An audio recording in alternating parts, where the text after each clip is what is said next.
In the summer of 1991, Sega released the GG Shinobi to critical and commercial acclaim. It showed that the newly released Game Gear could handle an epic action platformer with the best of them, and the addition of adventure elements made it even more special. Yuzo Koshiro provided a memorable soundtrack that further established it as a portable masterpiece. It was easily one of my favorite games that year and endeared the Game Gear platform to me for years to come.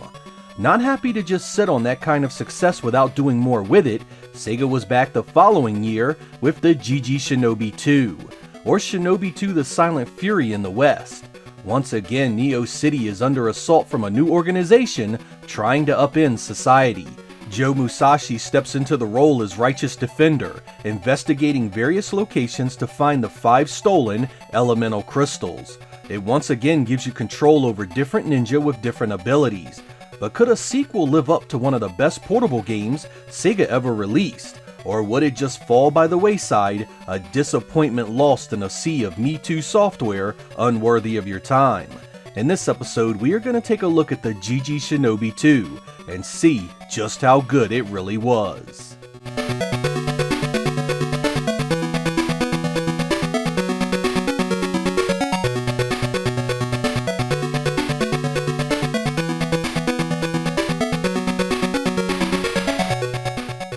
The setup of the GG Shinobi 2 is quite similar to the first. You get access to 4 stages that you can play in any order right from the get-go.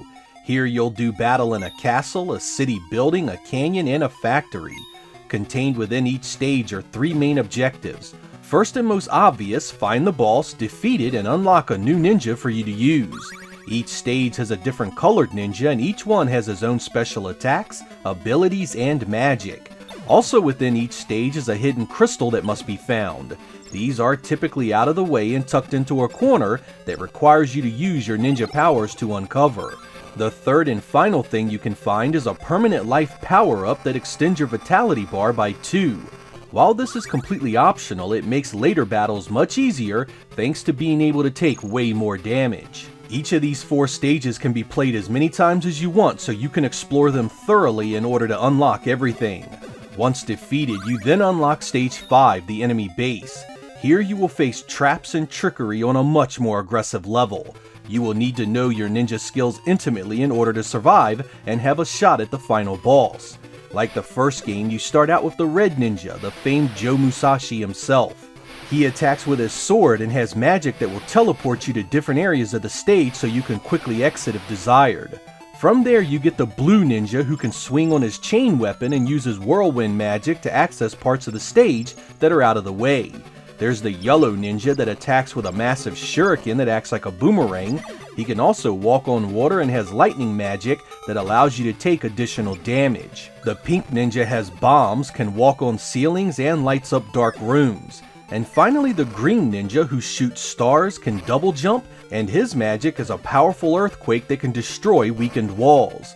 Each stage uses these various powers in order for you to discover everything, and the final challenge requires you to even think outside of the box. Sega also decided to add a password feature this time, allowing you to resume your adventure right where you left off.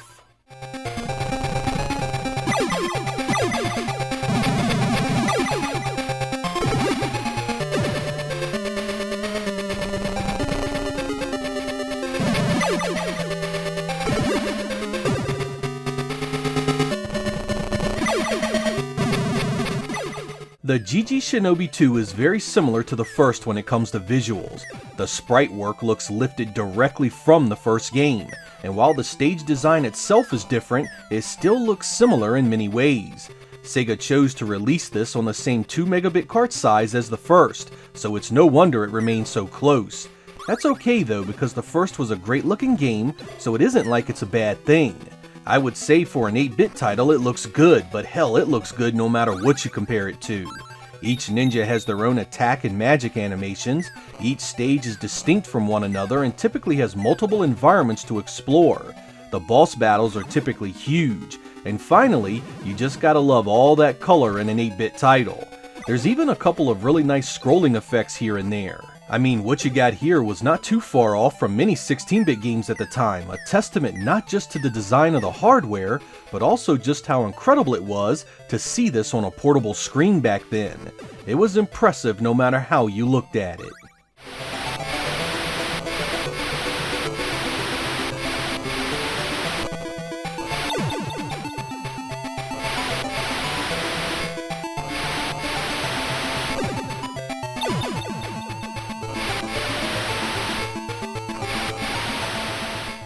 Lucky for us, Sega CS returned to do the sequel, and with them came Yuzo Koshiro for the sound again. The first GG Shinobi had epic music, and the GG Shinobi 2 is another great score. Each stage has multiple tunes that play while you explore and do battle. Just like the first, it fits the feel of each environment perfectly, egging you on to fight harder, make less mistakes, and just be a better ninja all the way around. That's what great music does for a game. Here are a few samples for your listening pleasure.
The only directly negative thing I have to say about the GG Shinobi 2 is that I really wish Sega had doubled the cart size to 4 megabits and added some more pizzazz to the visuals, and maybe made it 7 stages instead of 5. While I love how the GG Shinobi 2 looks, I want it more in the way of scrolling effects and animation.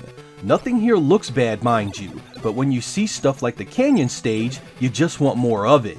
You want more line scrolling, you want more animation for the water effects, maybe some more detail in the backgrounds. It's fine that it retained the look of the first, but with a game this good, you just know a few more steps could have taken a great presentation and made it unforgettable. Of course, with the core game being so spectacular, you wanted a few more stages to go with it. While the ones that are here have great exploration, the game is still fairly short. The last stage is a heck of a challenge that does extend your playtime, but a couple of extra stages could have done wonders here. Beyond these complaints, this is as good as 90s portable games get. Deep and challenging gameplay, exploration and adventure elements. I mean, as far as action games go, it's right up there with the Genesis best. Hell, this game was the blueprint of where Sega should have taken the entire series when it hit the Sega Saturn. Imagine a massive 32-bit world with explorable stages with multiple objectives, permanent power-ups, playable characters, and the freedom to play it all in any order you wanted. Sega's failure to advance its own franchises was always an issue, but it was particularly disappointing that the GG Shinobi series never reached its full potential down the line.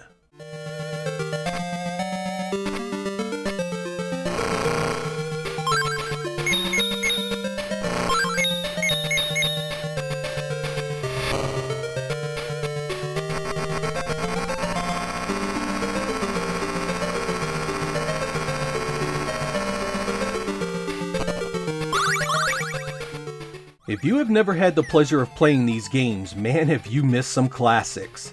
Sega took the Shinobi formula, added a few things to deepen the experience, and turned it very much into its own thing.